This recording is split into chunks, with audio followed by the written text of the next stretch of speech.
to stream on Twitch, on Xbox One, without PC or capture card is the topic of today's video. If you're new to the TutorialTucker channel, welcome to the channel. Please go down below and hit the subscribe button right now, and then go and leave a like. I really do appreciate it. And then once you've done all of that, let's jump straight into this. So in this tutorial, I'm showing you how to stream on Twitch for all the settings and how to do it. And I also go over at the end a few sort of troubleshooting things that you may have an issue with, and I quickly cover that right at the end of the video.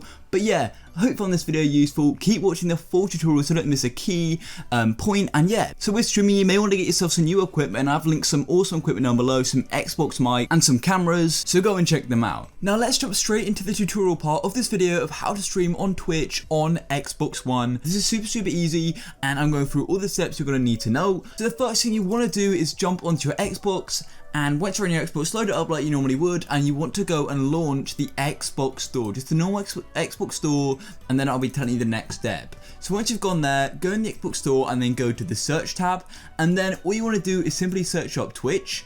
Now, once you've got up Twitch, it'll look something like this. I'll put the screenshots on the screen, just be easier. You need to go and install it if you haven't already. Go and install it, and then you'll be on Twitch. Now, you'll need to then go and create an account. Now, personally, I think it's probably easier to go and create an account on a computer or a phone, because it just takes a while to type everything in with the controller, so I do recommend that. But once you've done that, you've got your account. Now, quickly, some quick notes for the account. You're streaming on Twitch. Make sure you've got a good username, something which you're actually going to remember, not too many X's or like something like loads of numbers. A good username, because that's going to help you grow your career, basically. With setting all this up, you've got to sort of consider your career and future on the platform and growing a fan base. So you want to have a good username. Now that's obviously personal. I'll probably make a more in-depth video on that, and then just make sure you remember the password and username and email and stuff like that. Just make sure it's all verified and secure, because you don't want to lose an account if you've built up a good following on there. So once you've made your account, you then want to go and log in, and you'll be on this page which looks like this. You have the Twitch logo, you have home, you have browse, and then you'll have broadcast. Now you can go and check out other streamers, maybe see what your competition would be like by going into browse, but you want to go to the broadcast section. So once you've gone in the broadcast section, you'll then be on this screen here. Now I'm going to cover everything you're going to need to know. So as you can see, you've got a load of info here, and we can basically get started. So we're going to start on the left, which is the title. Now the title is so important. It's literally the first thing that your potential viewer is going to see before they come and click on your stream. So make sure it is something good.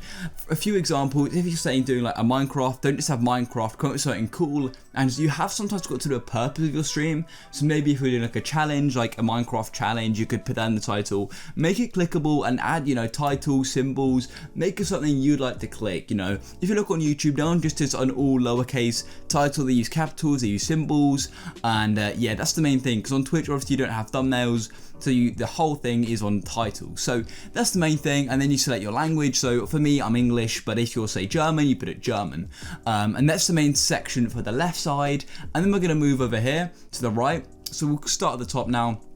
As you can see here, you can go and choose your camera position. Now I don't have a camera plugged in, that's why it says no camera, but you can add certain webcams, and definitely the Xbox Connect. So I haven't actually tested many webcams, but I do know the Xbox Connect does work, which is really cool. Now quickly, the broadcast bar position. Now this broadcast bar position is going to tell you how long you've been streaming and how many viewers are currently watching, which is so useful. And basically a lot of people think this is going to appear on the stream, but it does not appear on the stream. It's just going to be for you to go. So you could change that center top to another location, and I'll put it what it looks like of the broadcast bar position. This is what it looks like, and it'll just appear where you want it to be. This is not shown in your stream, just to let you know. A lot of people think it'll be, you know, in your stream, and they always say, how can I remove it? But no, you don't need to go, and it will be there basically the whole time, and you can change where it is for you, but the viewer won't be able to see it. Now let's jump into the audio. So we've obviously got microphone, party, and game. Now microphone, I recommend having it at about 100. Party chat depends on, you know, how loud people are in your party chat. Now a quick note, if you've got someone like talking in a Fortnite lobby, you can't actually hear them at the minute. It's a major sort of disadvantage. That's the last thing I tested. You can't actually hear them. So they have to got to be in your party chat. So if you're like cross-platform, they can't hear you. So maybe an alternative to that would be having them on a loudspeaker on like FaceTime or something like that, or another, you know, alternative. So that's a pain. But party chat, that's actually going to depend on if there's someone really loud in your party or if they've got a sensitive mic. Game, I don't recommend being at 100.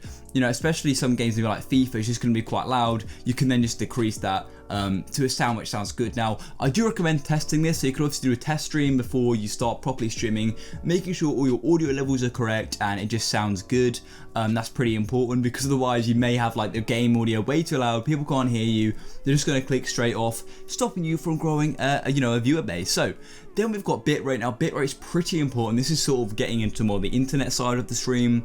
So essentially you've got it here, 1500. You can change it yourself if you sort of know. So with bitrate you could test that on like a website like speedtest.net, sorry, and you could go and see what your speed is and then change it according to that. But I do recommend using automatic, and it's going to put it somewhere on the range. Now, having a wired connection using Ethernet is so important with streaming, in my opinion, because otherwise if someone goes on your Wi-Fi and starts watching YouTube in a high quality, it can really mess up the speeds. So using an Ethernet wire can really benefit you and sort of protect your stream starting to lag or glitch or anything like that, which is just going to affect your stream. So I do recommend clicking automatic, and then if it takes it up straight to 6500, I believe the highest you can go for, 6500, then that's fine, but make sure you're using an Ethernet.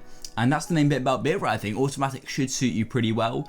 Now, stream resolution, this can be pretty important actually. So currently set at 720p. I'll put the options on the screen right now. You've got 1080p, 720p, 480p, and 360p. Now, this is pretty important. I really would avoid 360p at all costs, just because, it is 2020.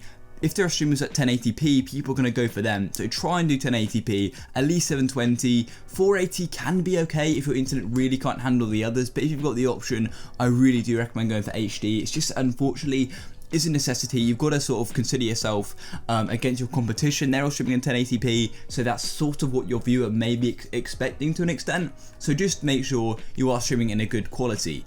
Then once you've done that, all you want to do is go down to the bottom left and click start streaming. Now, I do recommend doing a test stream. So you're probably wondering, how do I do a test stream? You literally just stream like normal, but you just do your title setting more easy for you to find, like maybe like a test stream Minecraft, if you're streaming Minecraft, something like that.